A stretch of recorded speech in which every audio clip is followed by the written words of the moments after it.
সুস্বাস্থ্য আৰু দীৰ্ঘায়ুৰ বাবে পৰম পিতা পৰমেশ্বৰ আধ্যাত্মিক চেতনাৰ সংক্ষিপ্ত এখন গুৰু বস্ত্ৰ চেলেঙে সম্বৰ্ধনা জনাইছে।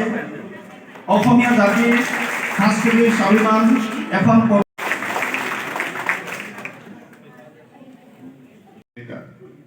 আৰু বিদ্যালয় বা মহাবিদ্যালয়ত শিক্ষকতাৰ চাকৰি।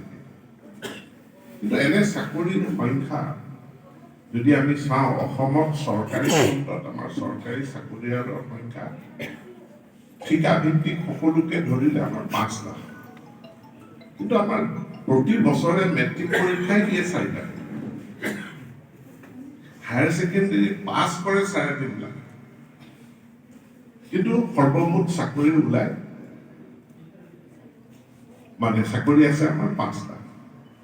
এই বছৰ মাননীয় মুখ্যমন্ত্ৰী নেতৃত্বত আমি 1.5 লাখ চৰকাৰী চাকৰি দিবলৈ সক্ষম হৈছোঁ। 1.5 লাখ আমি স্পৰ্শ কৰিমেই।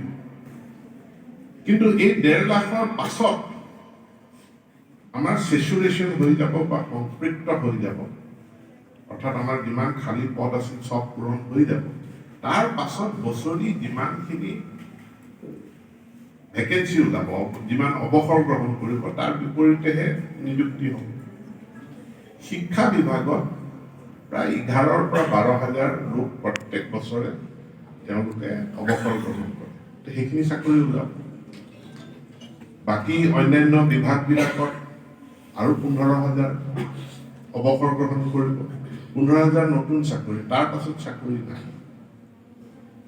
সেইকাৰণে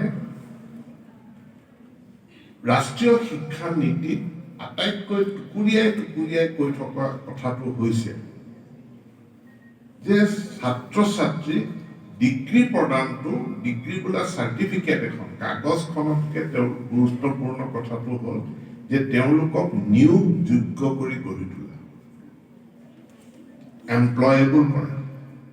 ডিগ্ৰী মানে এমপ্লয়েবল নহয়। আনকি ইঞ্জিনিয়াৰ এজনো ডিগ্ৰী প্ৰাপ্তি হ'লেই তেওঁ মানে এমপ্লয়েবল নহয়। কাৰণ তেওঁ এমপ্লয়েবল হ'বলৈ হ'লে তেওঁ যিটো কোম্পানীত যাব সেই কোম্পানীৰ মেচিন তেওঁ চলাব জানিব লাগিব। তাৰ কাৰণে আকৌ ওপৰঞ্চি স্কিল বা ওপৰঞ্চি প্ৰশিক্ষণৰ প্ৰয়োজন হয়। সেই ওপৰঞ্চি প্ৰশিক্ষণ মানে মেকানিকেল ইঞ্জিনিয়াৰ হ'লেই তেওঁ ৰাইচ মিল চলাব পাৰিব বুলিতো কোনো কথা নাই।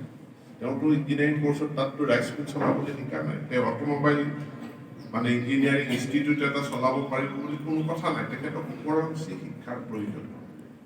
এতেকে যি 4 বছৰীয়া ডিগ্ৰী কোৰ্চ কৰা হৈছে, এই 4 বছৰীয়া ডিগ্ৰী কোৰ্চৰ লগতে আমি উচ্চ শিক্ষাৰ অনুষ্ঠান, আনকি হাইস্কুলসমূহকো আমি বাৰম্বাৰ কৈ আহিছোঁ যে ইয়াক স্কিলৰ লগত কেনেকৈ সমন্বিত কৰিব, সংযোজিত কৰিব। আজি বিশ্ববিদ্যালয়ৰ উপাচাৰ্য ডাঙৰীয়া আছে। লখিমপুৰ জিলাৰ অভিভাৱক মন্ত্ৰী হিচাপে দায়িত্ব লোৱাৰ পাছত বিশেষভাৱে মই লখিমপুৰ জিলাৰ বিদ্যালয় মহাবিদ্যালয়সমূহো পৰিদৰ্শন কৰিছোঁ আৰু আজি খেৰাজখাট মহাবিদ্যালয়ত আহি তেওঁলোকৰ পুনৰ নিৰ্মিত যিটো গ্ৰন্থাগাৰ, লাইব্ৰেৰী আৰু এটা স্কিল চেণ্টাৰ উদ্বোধন কৰোঁ।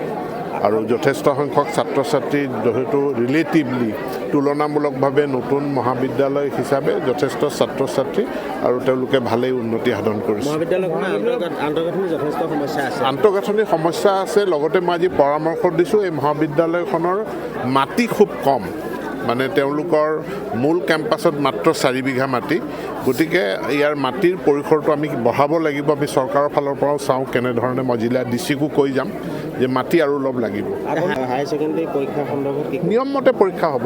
ইয়াৰ এটা তদন্ত হৈছে, তদন্ত বিভাগে সেইমতে যাৱতীয় ব্যৱস্থা গ্ৰহণ কৰিব। মই পাব্লিকলি এতিয়া কোনো কমেণ্ট নিদিওঁ।